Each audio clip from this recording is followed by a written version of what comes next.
안녕하세요. 저는 올해 71살이 된 노인의사 이민호입니다. 평생을 심장과 혈관 환자분들 옆에서 살아왔지요. 저도 이제는 여러분과 비슷한 나이가 되었고, 이제는 환자분을 치료하는 의사이면서 동시에 검진 결과를 받아보고 걱정도 하는 평범한 사람입니다. 요즘 건강검진을 하다 보면 이런 말을 듣고 놀라서 찾아오시는 분들이 정말 많습니다. 심장 쪽을 찍어 보니까 혈관에 석회가 보인다고 합니다. 이 말을 들으면 가슴이 철렁 내려앉지요. 혹시라도 심장병이 생긴 건가, 혈관이 막힌 건가, 지금 당장 큰일 나는 건가, 이런 걱정이 쏟아지게 됩니다. 그런데 석회가 많아도 아무 문제 없이 잘 지내는 분이 있고, 석회가 없는데도 갑자기 심근경색이 오는 분도 있습니다. 이 말이 조금 이상하게 들리시지요? 왜 이런 일이 생길까요? 오늘은 그 이유를 아주 쉬운 말로 천천히 풀어서 말씀드리겠습니다. 괜히 무서워하시지 않도록, 그리고 필요 없는 걱정으로 마음을 상하게 하지 않도록요. 대신 정말로 관리해야 하는 부분은 분명하게 짚어드리겠습니다. 우리가 몸을 쓰다 보면 어디든지 상처가 날 수 있습니다. 무릎을 넘어서 까지면 어떻게 되지요? 피가 나고 그 자리에 딱지가 않습니다. 그리고 시간이 지나면 딱지는 떨어지고 자리에 작은 흉터가 남습니다. 그 흉터는 아프지도 않고 위험하지도 않고, 다만 내가 예전에 다쳤던 자리가 여기였구나 하고 알려주는 표시일 뿐이지요. 혈관도 똑같습니다. 몸 안에 있는 혈관은 항상 피가 흐르고 있습니다.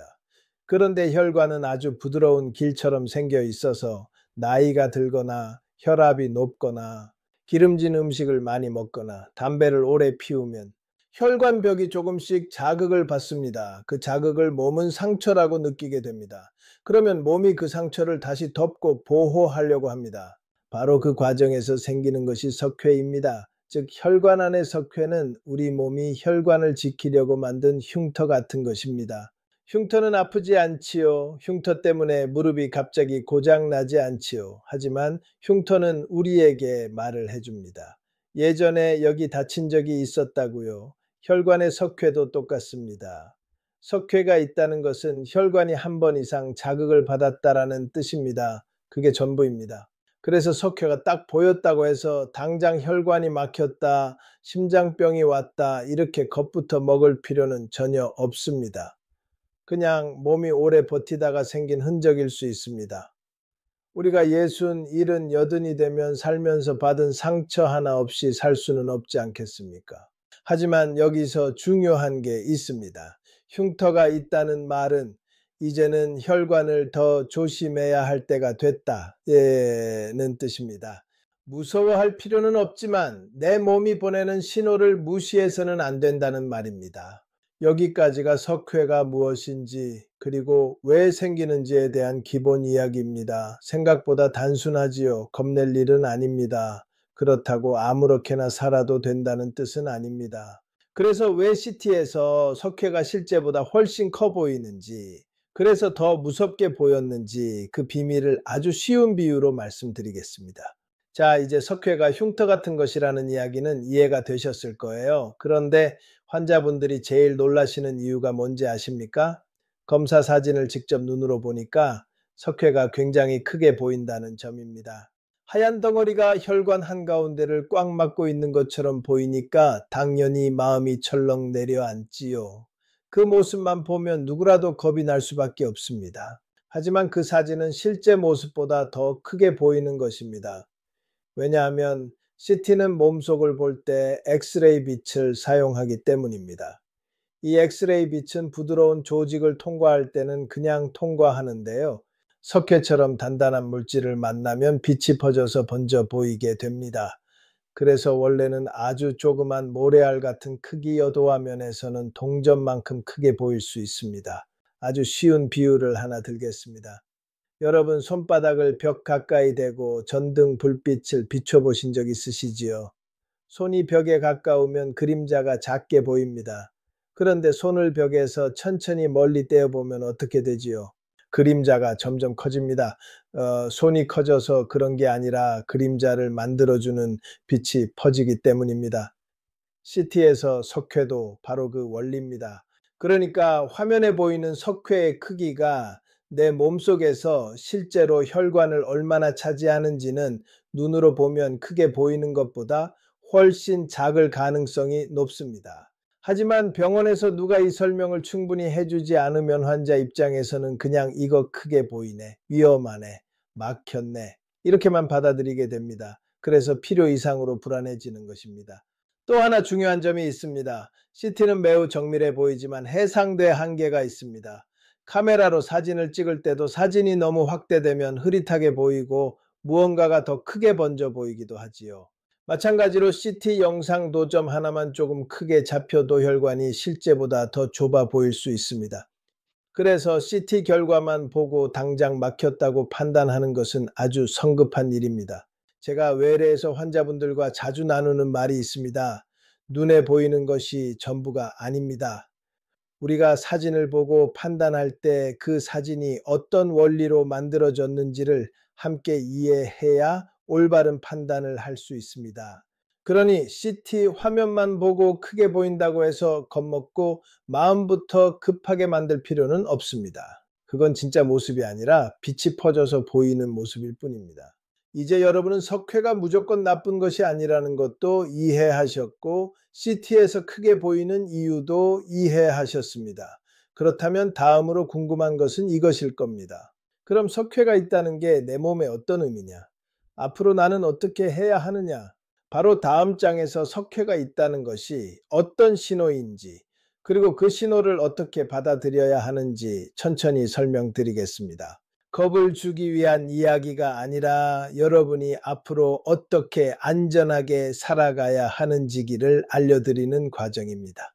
이제 석회가 흉터처럼 생기는 것이라는 점도 아셨고 CT에서 크게 보이는 것은 실제보다 더 과장된 모습이라는 것도 이해하셨을 거예요. 그렇다면 이제 다음 질문이 자연스럽게 따라옵니다. 그래서 석회가 있다는 건 내 몸이 지금 어떤 상태라는 뜻인가요? 이 질문이 아주 중요합니다. 이걸 제대로 이해해야 앞으로 어떻게 관리할지 결정할 수 있기 때문입니다. 먼저 석회가 있다는 말은 혈관이 한 번도 상처받지 않은 깨끗한 상태는 아니라는 뜻입니다. 즉, 혈관이 조금씩 나이를 먹기 시작했다는 뜻입니다. 우리 몸 어디든 시간이 지나면 흔적이 남는 것처럼 혈관도 나이를 먹습니다. 여기서 중요한 점은 석회가 있다고 해서 지금 당장 혈관이 막힌 것은 아니라는 사실입니다. 이 부분을 꼭 기억하셔야 합니다. 예를 하나 들어보겠습니다. 집에 수도관이 있다고 해봅시다. 수도관이 새 것일 때는 물이 아주 깨끗하고 잘 흐릅니다. 하지만 10년, 20년 지나면 수도관 벽에 녹이 조금씩 생기지요. 그렇다고 해서 물이 당장 멈추거나 수도가 고장 나는 것은 아닙니다. 다만 이제 관리를 해야 할 시기가 왔다는 신호일 뿐입니다. 혈관도 똑같습니다. 석회가 있다는 것은 혈관벽에 시간의 흔적과 피로가 쌓였다는 뜻입니다. 그게 전부입니다. 너무 무섭게 받아들이실 필요는 없습니다. 그렇다면 왜 이 석회는 관리의 신호일까요? 이유는 간단합니다. 석회가 생기기 이전에는 혈관벽이 부드럽고 탄력이 있었습니다. 하지만 반복적으로 염증이 생기고 몸이 그 자리를 굳혀가면서 혈관벽은 조금씩 딱딱해집니다. 그러면 혈관이 예전처럼 넓게 열려 있는 상태를 유지하기가 어려워집니다. 이 말을 듣고 그럼 이제 큰일 난 거 아니냐 이렇게 생각하실 수 있습니다. 하지만 그렇지 않습니다. 우리 몸은 생각보다 훨씬 똑똑합니다. 혈관 한 군데가 조금 굳어지면 그 옆에서 길을 조금 더 만들어서 피가 돌아갈 수 있게 길을 바꿔주기도 합니다. 즉, 몸은 끝까지 살아갈 방법을 찾아줍니다. 문제는 우리가 그 과정을 방해할 때 생깁니다. 예를 들면 이런 경우들입니다. 첫째, 계속 기름진 음식을 많이 먹을 때, 둘째, 담배를 포기하지 못할 때, 셋째, 운동을 전혀 하지 않을 때, 넷째, 혈압과 혈당을 방치할 때, 이렇게 되면 석회가 있다는 신호를 무시하게 되고 몸이 숨 쉴 시간을 주지 않게 됩니다. 반대로 이 신호를 제대로 이해하고 관리하면 석회가 있어도 평생 아무 문제 없이 지낼 수 있습니다. 제가 수십 년 동안 환자를 보면서 느낀 것은 병 자체보다 병을 대하는 마음이 훨씬 더 중요하다는 점입니다. 두려움으로 가득 찬 마음은 몸을 굳게 만들고 생활 습관을 나쁘게 만들고 오히려 회복을 더 어렵게 만듭니다. 하지만 내 혈관이 이제 나이를 먹었구나. 이제 좀 챙겨줘야겠네. 이렇게 받아들이는 분들은 천천히 그러나 꾸준히 건강을 회복해 갑니다. 결론은 아주 명확합니다. 석회는 무서운 것이 아니라 이제부터 잘 살아달라는 몸의 메시지입니다. 우리는 몸의 말을 들어야 합니다. 몸은 늘 신호를 줍니다. 나빠질 때도 좋아질 때도 조용히 알려줍니다. 오늘 우리가 들여다본 석회 역시 그 신호 중 하나일 뿐입니다. 다음은 이 신호를 평가하는 데 사용되는 석회 점수라는 것이 무엇인지, 그리고 그 점수를 어떻게 이해해야 하는지 천천히 자세히 말씀드리겠습니다. 조급해하지 않으셔도 됩니다. 하나하나 차근차근 알려드리겠습니다.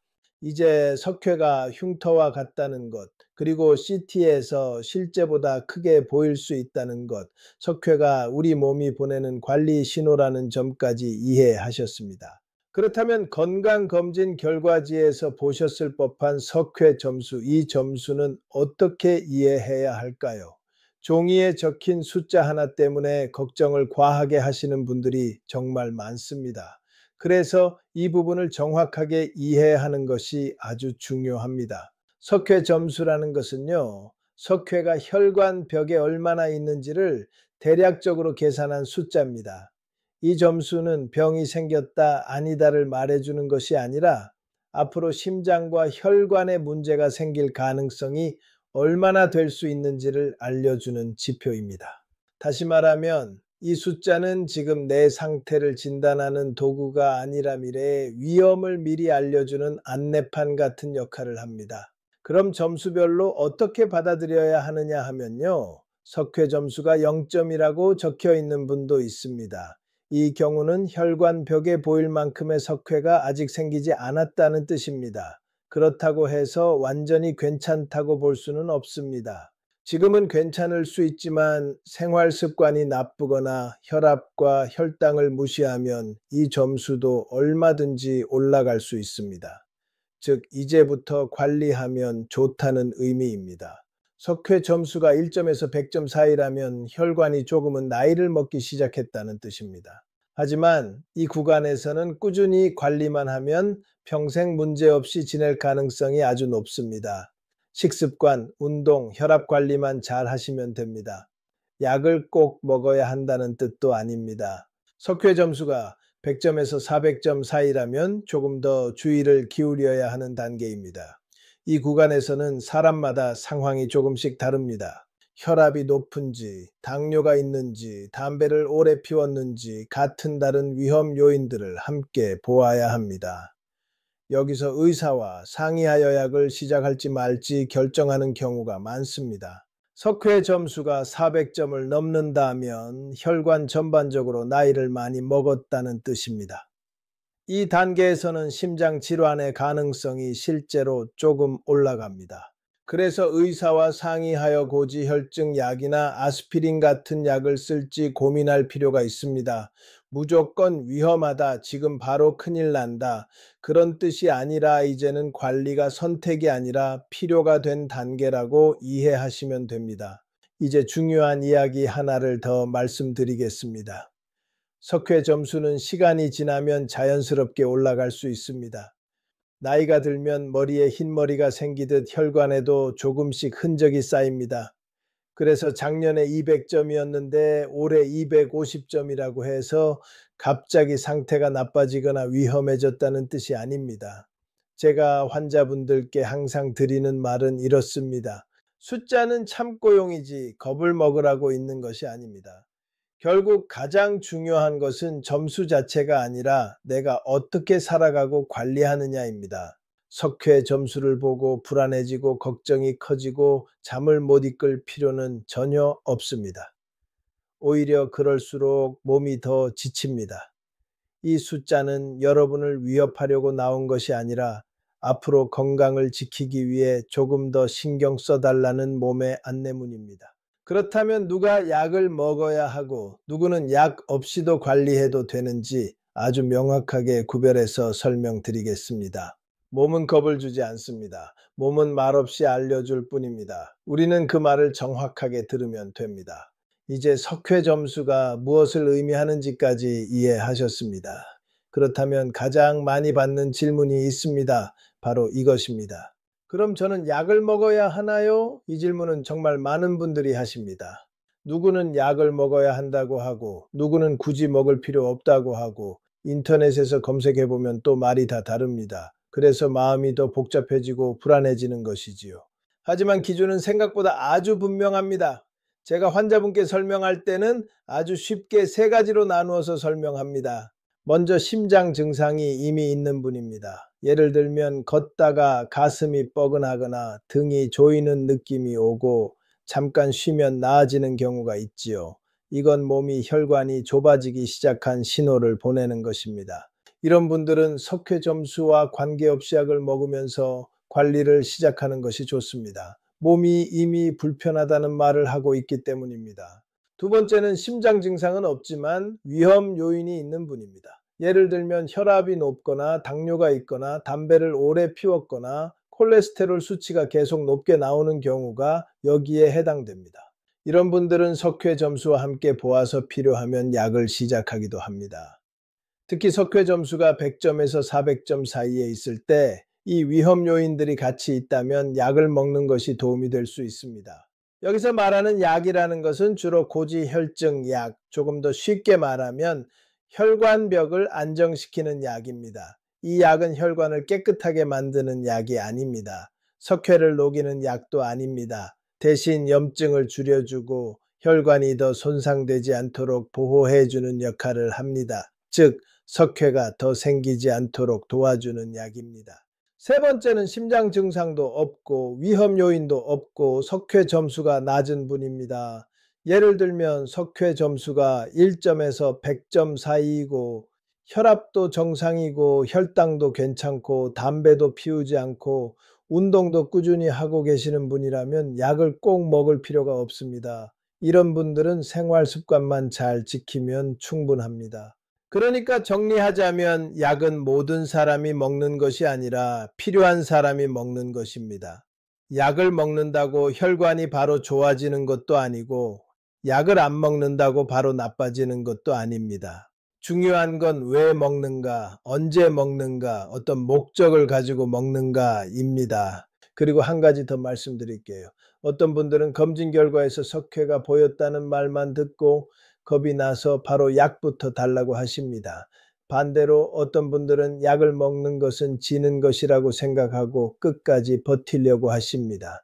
두 경우 모두 몸의 말을 듣지 않는 겁니다. 몸이 힘들어한다고 말하면 도와줘야 하고 몸이 괜찮다고 말하면 굳이 개입할 필요가 없습니다.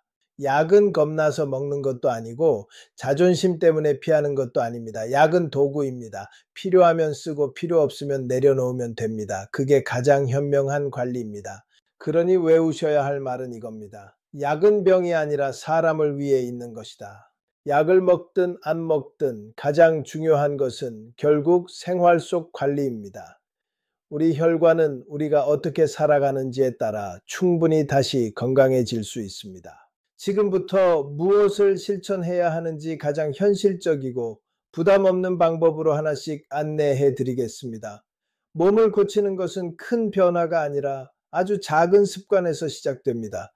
천천히 가도 괜찮습니다. 같이 해보면 됩니다. 이제 마지막으로 가장 중요한 이야기를 드리겠습니다. 지금까지 석회가 무엇인지, 왜 보이는지, 점수는 어떻게 이해해야 하는지, 그리고 약을 먹는 기준이 무엇인지까지 차근차근 살펴봤습니다. 그렇다면 이제 남는 질문은 하나입니다. 그럼 이제부터 나는 어떻게 살아야 하느냐 하는 것이지요. 많은 분들이 건강 이야기를 들으면 무엇인가를 크게 바꿔야 한다고 생각합니다. 갑자기 운동을 1시간씩 하거나 음식을 확 바꾸고 생활을 완전히 뒤집어야 한다고 생각하지요. 하지만 그런 변화는 오래가지 않습니다. 며칠 지나면 지치고 어느 날은 하기 싫고 그러다 보면 다시 원래대로 돌아가게 됩니다. 혈관 건강이라는 것은 큰 결심으로 바꾸는 것이 아니라 작은 습관을 천천히 바꾸는 것입니다. 먼저 운동에 대해 말씀드리겠습니다. 운동은 어렵게 생각하지 않으셔도 됩니다. 자리를 박차고 뛰어다니라는 것이 아닙니다. 단지 매일 걷기가 가장 좋습니다. 어느 정도 속도냐 하면 숨이 아주 차지 않지만 조금은 숨이 가벼워지고 말을 하려면 한번 숨을 들여 마셔야 하는 정도입니다. 이걸 저는 편안하게 걷도에 조금은 의도적으로 걷는 속도라고 설명합니다. 그냥 동네를 한 바퀴 돌더라도 천천히 휘적휘적 걷는 것이 아니라 조금은 목적을 가진 걸음으로 15분, 20분만 걸어도 충분합니다. 처음부터 오래 걷지 않아도 됩니다.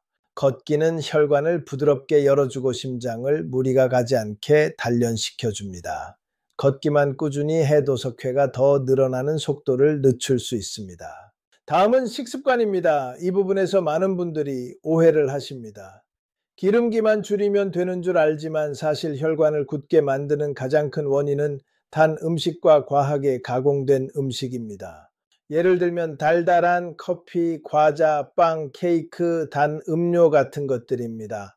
이 음식들은 혈관벽에 염증을 만들고 그 염증이 오래가면 몸이 그것을 굳히면서 석회를 만들게 됩니다. 그래서 제일 실천하기 쉬운 방법을 하나 말씀드리겠습니다. 단 음료를 물로 바꾸는 것. 이 한 가지만 해도 혈관은 차분해지고 몸 안에 염증이 줄어듭니다. 이 변화는 아주 작아 보이지만 몸은 금방 반응합니다. 또 하나 중요한 것은 몸의 숫자를 체크하는 것입니다. 혈압, 혈당, 콜레스테롤 이 세 가지는 혈관 건강의 방향을 알려주는 나침반 같은 것입니다. 이 숫자들이 안정되어 있으면 혈관도 조용히 지냅니다. 하지만 이 숫자들이 자꾸 높아지면 혈관은 계속 자극을 받게 되고 그 자극이 오래 쌓이면 결국 몸은 또 석회를 만들어내게 됩니다. 그래서 병원에 갈 때마다 이 숫자 3개만 기억하자 이렇게 생각하시면 됩니다. 마지막으로 가장 중요한 이야기 하나를 드리겠습니다. 너무 겁내지 말아야 합니다. 사람은 불안하면 몸을 굳힙니다. 몸이 굳으면 혈관도 굳습니다. 몸이 굳으면 마음도 굳습니다. 네, 모든 회복은 편안함에서부터 시작됩니다. 석회는 우리를 위협하는 존재가 아니라 우리에게 말을 걸어주는 신호입니다. 조금 천천히 가자. 이제는 나를 좀 돌봐주면 좋겠다. 몸은 이렇게 말하고 있는 것입니다. 이 신호를 무섭게만 받아들일 필요도 없고 무시해서도 안 됩니다. 그저 조용히 받아들이고 조금씩 방향만 바꿔주면 됩니다. 결국 혈관 건강은 거창한 방법이 아니라 조금 더 걷고 조금 덜 달고 조금 더 쉬고 조금 더 웃는 것입니다. 그렇게만 해도 우리 몸은 다시 좋아지기 시작합니다. 몸은 버리지 않습니다. 항상 회복하려고 애씁니다. 우리가 해야 할 일은 조금만 그 회복을 도와주는 것입니다. 오늘 말씀드린 내용이 조금이라도 마음이 편해지는 데 도움이 되었으면 좋겠습니다. 우리 몸은 생각보다 약하지 않습니다. 조금만 보살펴주면 다시 좋아질 힘이 있습니다. 여러분, 지금까지 살아오시느라 정말 수고 많으셨습니다. 앞으로는 몸이 보내는 신호들을 조금 더 따뜻하게 들어주시기 바랍니다. 저는 또 다음 시간에도 여러분의 혈관과 건강에 도움이 되는 이야기로 찾아오겠습니다. 혹시 오늘 내용이 도움이 되셨다면 좋아요 한번 눌러주시고 앞으로도 함께 하시고 싶다면 구독도 천천히 눌러주시면 큰 힘이 됩니다. 모두 편안하시고 건강하시길 진심으로 바랍니다. 고맙습니다.